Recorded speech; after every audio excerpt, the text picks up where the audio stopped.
ದಕ್ಷಿಣ ಜಿಲ್ಲೆಯ ಚನ್ನಪಟ್ಟಣ ನಗರದ ತಾಲೂಕು ಕ್ಷೇತ್ರ ಶಿಕ್ಷಣಾಧಿಕಾರಿಗಳ ಕಚೇರಿಯ ಆವರಣದಲ್ಲಿ ಕಸ್ತೂರಿ ಕರ್ನಾಟಕ ಜನಪರ ವೇದಿಕೆ ಆಶ್ರಯದ ವಿಶ್ವ ಪರಿಸರ ದಿನಾಚರಣೆಯ ವಿಶೇಷತೆಗಾಗಿ ದಾನಿ ಸಮಾಜ ಸೇವಕರು, ಕರ್ನಾಟಕ ಪಂಚಾಯತ್ ರಾಜ್ ಪರಿಷತ್ನ ಕೋಶಾಧಿಕಾರಿ ಹಾಗೂ ಹಿರಿಯ ಪತ್ರಕರ್ತರಾದ ಡಾಕ್ಟರ್ ಚಿಕ್ಕಕುಮಾರಿಗೌಡರವರಿಂದ ಅವರೇ ದತ್ತು ಪಡೆದ ಸರ್ಕಾರಿ ಶಾಲೆಗೆ ಬ್ಯಾಗ್, ಲೇಖನ ಸಾಮಗ್ರಿ ವಿತರಣೆ, ಗಿಡಗಳ ನೆಡುವ ಕಾರ್ಯಕ್ರಮ, ಹಿರಿಯರಿಗೆ ಸನ್ಮಾನ ಕಾರ್ಯಕ್ರಮ ಬಹಳ ಅರ್ಥಪೂರ್ಣವಾಗಿ ನಡೆಯಿತು. ಈ ಸಂದರ್ಭದಲ್ಲಿ ಕಾರ್ಯಕ್ರಮದ ವಿಶೇಷ ಕೇಂದ್ರ ಬಿಂದು ಕಸ್ತೂರಿ ಕರ್ನಾಟಕ ಜನಪರ ವೇದಿಕೆಯ ರಾಜ್ಯಾಧ್ಯಕ್ಷ ಕೆರೆ ಚಳುವಳಿಗಾರ ರಮೇಶ್ ಗೌಡರವರು ಮಾತನಾಡಿದರು.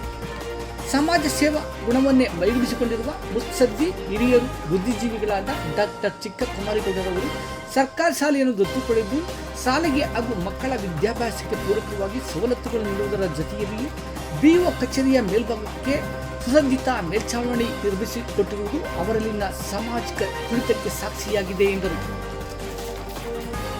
ತಮ್ಮ ಇಳಿವಯಸ್ಸಿನಲ್ಲಿಯೂ ಸಮಾಜಕ್ಕೆ, ಅದರಲ್ಲೂ ಸರ್ಕಾರಿ ಶಾಲಾ ಮಕ್ಕಳ ಶಿಕ್ಷಣದ ಗುಣಮಟ್ಟವನ್ನು ಹೆಚ್ಚಿಸಲು ಹಲವಾರು ರೀತಿಯಲ್ಲಿ ಸಹಕಾರ ನೀಡುತ್ತಿರುವುದು ಅವರಲ್ಲಿ ಹೃದಯ ವೈಶಾಲ್ಯತೆ ಎಷ್ಟಿದೆ ಎಂಬುದನ್ನು ಅರ್ಥ ಮಾಡಿಕೊಳ್ಳಬಹುದು.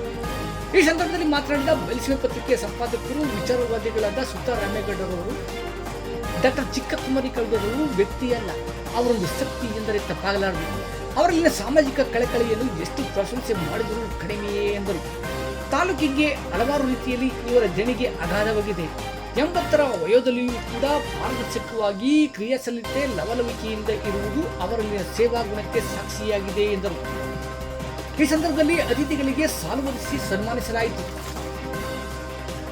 ವೇದಿಕೆಯ ಮೇಲೆ ಡಾಕ್ಟರ್ ಸಿ.ಕೆ. ಗೌಡ, ನಗರಸಭಾ ಅಧ್ಯಕ್ಷ ವಾಸಿಲೆ ಅಲಿ ಖಾನ್, ಸಾರ್ವಜನಿಕ ಆಸ್ಪತ್ರೆಯ ಹಿರಿಯ ಫಾರ್ಮಸಿಸ್ಟ್ ಅಧಿಕಾರಿ ಎಂ ವೇದಮೂರ್ತಿ, ಆರ್ಟ್ ಆಫ್ ಲಿವಿಂಗ್ನ ರವಿಕುಮಾರ ಗೌಡ, ನಗರಸಭಾ ಸದಸ್ಯ ಸಾಬೀರ್, ಸಾಹಿತಿ ಡಾಕ್ಟರ್ ರಾಜಶ್ರೀ, ನಿವೃತ್ತ ಸಿಡಿಪಿಒ ಪುಟ್ಟಸ್ವಾಮಿ, ನಿವೃತ್ತ ಸಹಾಯಕ ನಿರ್ದೇಶಕ ಮೋಹನ್, ಜೆಡಿಎಸ್ ಕೆಂಚೇಗೌಡ, ಜನಪ್ರಿಯ ಗಾಯಕ ವಲ್ಸಾಲಯ್ಯ, ಟಿಪಿಒ ಭಾರತಿ ಬೋಬಲೇಸ್, ಗ್ರಾಮಾಂತರ ಬ್ಲಾಕ್ ಕಾಂಗ್ರೆಸ್ ಅಧ್ಯಕ್ಷ ಪ್ರಮೋದ್, ಶಿಕ್ಷಣಾಧಿಕಾರಿ ಕಚೇರಿಯ ಅಧೀಕ್ಷಕ ಪ್ರಶಾಂತ್ ಶರ್ಮಾ, ಮುಖಂಡರುಗಳಾದ ದ್ಯಾವೇಗೌಡ, ಮಹೇಂದರ್, ಅಲ್ಪಸಂಖ್ಯಾತ ಕಾಂಗ್ರೆಸ್ ಮುಖಂಡ ಯಕ್ಬಾಲ್, ಕರ್ನಾಟಕ ಕಸ್ತೂರಿ ಜನಪರ ವೇದಿಕೆ ಜಿಲ್ಲಾಧ್ಯಕ್ಷ ಯೋಗೀಶ್ ಗೌಡ, ಹಿರಿಯ ಪತ್ರಕರ್ತರಾದ ಶಂಕರ್ ಹಾಗೂ ಹಲವಾರು ಮಂದಿ ಹಾಜರಿದ್ದರು.